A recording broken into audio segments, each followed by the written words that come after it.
Perkenalkan, nama saya Rivaldo Salman, saya berasal dari kelas 12 IPS 6. Di sini saya akan membahas tentang materi KD2 kelas 12 IPS 6, globalisasi dan perubahan komunitas lokal. Yang pertama adalah globalisasi dan dampak terhadap perubahan di komunitas, di perubahan sosial dan tingkat lokal atau komunitas. Pengertian globalisasi. Globalisasi sering disebut sebagai fenomena dunia berwajah banyak.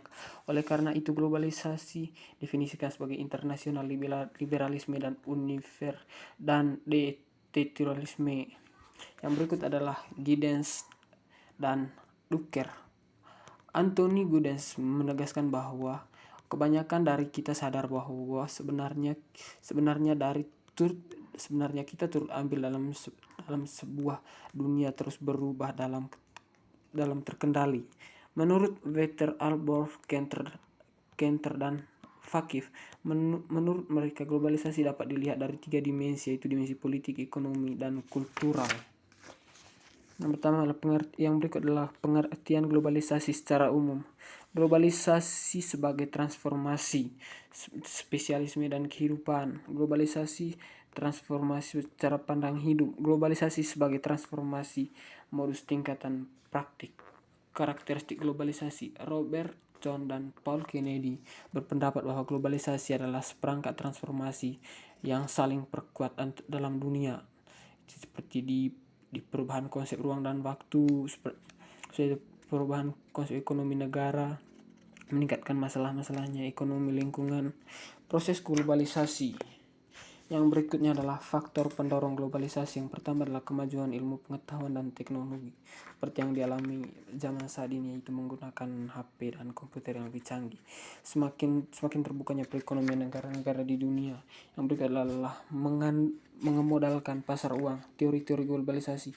Menurut Cerne and Pine menegaskan bahwa ada 3 posisi teoritis berkaitan dengan globalisasi. Para globalisasi percaya bahwa sebuah kenyataan yang memiliki konsekuensi konkret terhadap perjalanan orang lembaga seluruh dunia.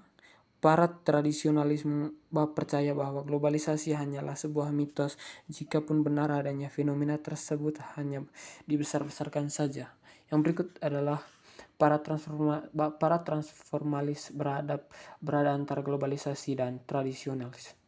Yang berikut adalah Georg Ritzer tentang perkembangan awal global berkembang melalui beragam media, utamanya televisi dan internet.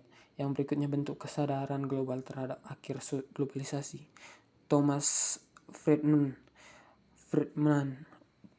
menurutnya globalisasi tidak dapat dihindari akan menguntungkan untuk baginya.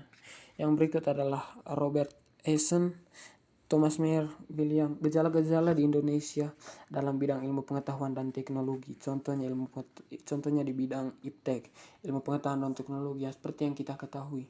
Kemajuan di ilmu pengetahuan dan teknologi, di mana pengetahuan kita semakin bertambah dengan adanya teknologi yang canggih. Terlebih di masa pandemi ini, banyak kita menggunakan media dalam pengumpulan tugas dan mengerjakan. Dalam bidang ekonomi, di mana globalisasi produksi, globalisasi biaya, globalisasi tenaga kerja, jaringan informasi dan pembangunan. Yang berikutnya adalah sosial budaya, politik, ekonomi. Pengertian komunitas. Pengertian komunitas adalah organisasi yang berkaitan dengan hal tertentu dalam masyarakat, paguyuban dan lain-lainnya.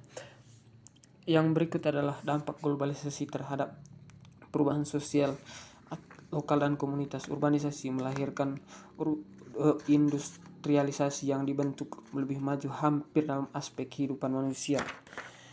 Yang berikutnya adalah kesenjangan sosial ekonomi. Kesenjangan sosial ekonomi sering terjadi di dunia, bahkan yang terjadi di negara kita, di mana kesenjangan ekonomi sering terjadi karena pendapatan masyarakat dan mayoritas masyarakat adalah miskin dan banyak pencemaran lingkungan seperti sampah dan lain-lain. Berikut adalah kriminalitas, lunturnya eksistensi dan diri bangsa. Yang berikutnya adalah permasalahan sosial akibat perubahan sosial di tingkat lokal dan komunitas yang disebabkan oleh globalisasi. Yang berikutnya adalah kondisi yang disamakan dan disanggupkan dalam dinamakan budaya. Cultural lock adalah